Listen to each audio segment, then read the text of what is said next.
This is The Book of Life, a podcast that uncovers life lessons from Judaism's most important book, helping you power your day with purpose.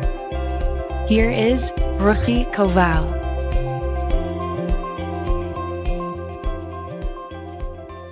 My heart is in the east, and I in the uttermost west. These words were penned by Jewish poet Yehuda Halevi in 1924, and they've never been truer. My most recurring dream is that my husband and I have made Aliyah.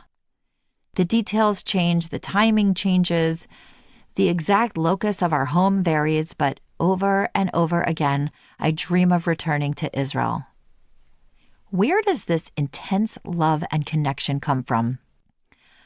God promises the Jewish people the land of Israel at least 55 times throughout the Torah. Over and over, he tells our ancestors and then the people through Moses that the land is theirs, that they would acquire it, that he would bring them to the land flowing with milk and honey. This promise punctuates and animates all 5 books of Moses as the ultimate destination, the purpose of all their problems. The failings of the Jewish people, on the other hand, through their 40 years in the desert, mostly involve losing faith in that promise, in God's and Moses' ability or desire to shepherd them through the journey on the way. Of Momentum's 4 goals, in fact, one of them is to engage with Israel. Momentum educates and activates Jewish men and women to go back to their hometowns and speak with confidence and pride of the land of Israel, to be an upstander and an advocate from a place of knowledge, assertiveness, and love. Longtime Russian refusnik Rabbi Yosef Mendelevich, in his memoir Unbroken Spirit, describes his deep desire to go to Israel without even knowing what it was. This is what he wrote from his perspective as a young adult in 1981. In those days, very few were granted permission to emigrate to Israel, but Aunt Fanya, old and infirm, managed successfully to make the journey. Aunt Fanya went on to send us letters and a postcard from Kfar Giladi, my first geographic reference point in Israel. In her letters, she wrote of Tel Chai and Joseph Trumpeldor. And that colorful postcard depicting a swimming pool opened my first small window onto the country. I gazed through a magnifying glass at the postcard's every tree and counted all the people it depicted, astonished to see so many Jews gathered in a single place. My imagination sought some foothold in reality, and from that day forward, I knew my life would not be a chain of random actions, but would be dedicated to a single purpose. Anti-Israel propaganda appeared in the press, accompanied by a spirit of anti-Semitism that wafted through the Russian streets. One day, I was assaulted at school by Kostya Borov, the son of an officer. "Save Russia! Strike the Jews!" he screamed. My shyness may have aroused my adversaries to hit me, but I was physically strong and had no problem returning blows. During one fight, I was nearly run over by a streetcar. In another, I was hit in the head with a rock. I took pride in my bandaged skull, as though I were a soldier wounded in battle. But all this only buttressed the walls of my burgeoning faith. Jewish wisdom teaches that both time and space carry holiness. There are sacred moments throughout the Jewish calendar, such as Shabbat, Yom Kippur, and other holidays. And then there are sacred moments that we create: weddings, B'nai Mitzvah, acts of kindness. And there are sacred spaces as well. There are spaces that are inherently sacred, and then there are spaces that humans can make sacred, depending on what we do there. A synagogue becomes sacred, not because its wood and steel are holy, but because that space is sanctified by what happens therein. And then there are some places that contain sparks of holiness no matter what happens there. In fact, in the realm of sacred space, Jewish wisdom teaches of concentric circles of such holiness. In the Torah portion this week, we learn of the inherent specialness and holiness of the land of Israel. That's why moving to Israel is called Aliyah, which means to ascend, because we rise up in spiritual stature when we go to Israel.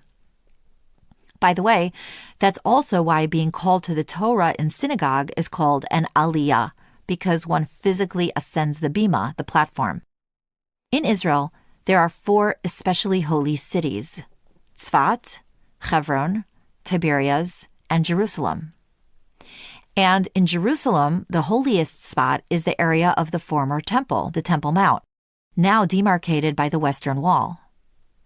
On the Temple Mount, the holiest spot was where the Holy of Holies used to be, and there's actually a small tunnel on the side of the Kotel Plaza where one can enter and pray in a tiny little spot, which is directly opposite the site of the Holy of Holies where the temple stood 2,000 years ago.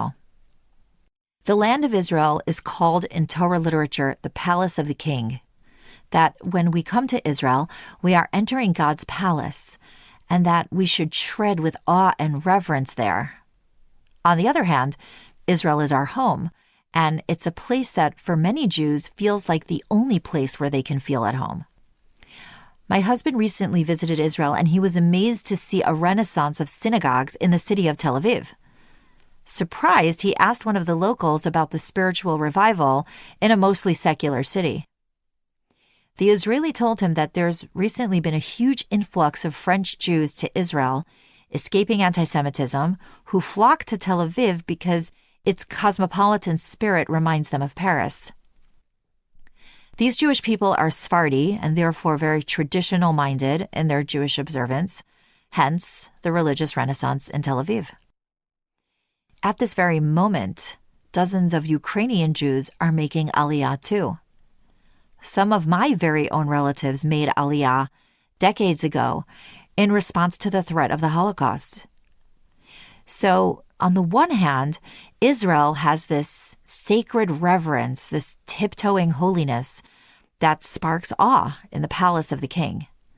And on the other, Israel is the only place where Jews of all types, of all nationalities, of all ages can let down their hair and literally feel at home. Both are true. Both are real.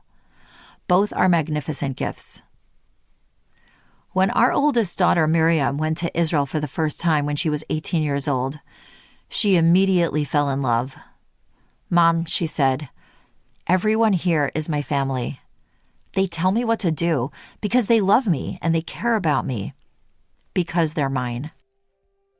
As they say in Israel, "Targishu babayit," please, feel at home, because Israel is your holy home.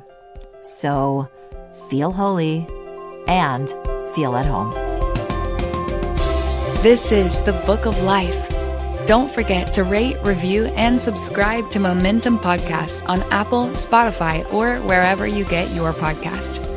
Join Ruchi again next time for more meaning and inspiration from Judaism's most important book, to power your day with purpose.